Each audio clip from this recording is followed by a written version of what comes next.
অবশেষে অপেক্ষার পালা শেষ। দীর্ঘ সময়ের প্রতীক্ষা আর বিশ্বজুড়ে কোটি ভক্তের আগ্রহের পর পর্দায় ফিরলেন পপ সম্রাট মাইকেল জ্যাকসন। আন্তর্জাতিকভাবে মুক্তি পেয়ে বহুল আলোচিত বায়োপিক মাইকেল আর মুক্তির প্রথম দিনেই সিনেমাটি বক্স অফিসে ঝড় তুলেছে।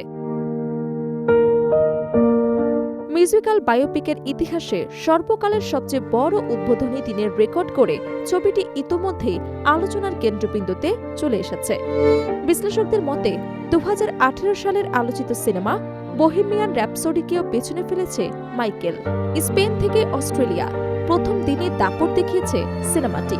স্পেনে 520টি স্ক্রিনে আয়ের পরিমাণ দাঁড়ায় প্রায় $1.1 মিলিয়ন, আর অস্ট্রেলিয়ায় 219টি লোকেশন থেকে আয় হয়েছে প্রায় $1 মিলিয়ন। বিশ্বের বিভিন্ন দেশের মতো বাংলাদেশের স্টার সিনেপ্লেক্সেও মুক্তি পেয়েছে সিনেমাটি। প্রথম দিনেই সিনেমাটি দেখতে হলে ভিড় করেন দর্শকরা।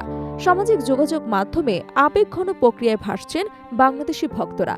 অনেকে একে শৈশবের কিংবদন্তিকে আবারও পর্দায় ফিরে পাওয়া হিসেবে অবহিত করেছেন। অন্টারিও ফুকো পরিচালিত এই বায়োপিকে মাইকেল জ্যাকসনের চরিত্রে অভিনয় করেছে তার ভাইয়ের ছেলে জাফার জ্যাকসন। পাশাপাশি গুরুত্বপূর্ণ চরিত্রে অভিনয় করেছেন কোলম্যান ডমিঙ্গো, ক্যাট গ্রাহাম, নিয়া লং, লরা হেরিয়ান সহ আরও অনেকে। জাফার জ্যাকসন জানিয়েছেন, কিংবদন্তি এই শিল্পীর চরিত্রে অভিনয় করা তার জন্য যেমন সম্মানের তেমনি ছিল বিশাল চ্যালেঞ্জ। চরিত্রটি আত্মস্থ করতে তাকে প্রায় 2 বছর কঠোর পরিশ্রম করতে হয়েছে। শুটিংয়ের প্রথম দিনে তার স্টেজ পারফরমেন্স সবাইকে মুগ্ধ করে। সিনেমাটিতে তুলে ধরা হয়েছে জ্যাকসন 5 ব্র্যান্ড থেকে শুরু করে তার শৈশব, একক সঙ্গীত জীবনের উত্থান, বিশ্বমঞ্চে শীর্ষে ওঠার গল্প এবং বিখ্যাত পারফরমেন্সগুলো।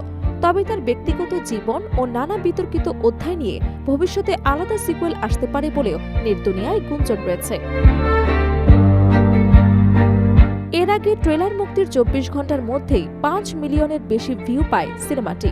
এখন বিশ্লেষকদের ধারণা, মাইকেল শুধু একটি বায়োপিক নয়, এটি হতে পারে আধুনিক সংগীত ইতিহাসের অন্যতম বড় বক্স অফিস ঘটনা।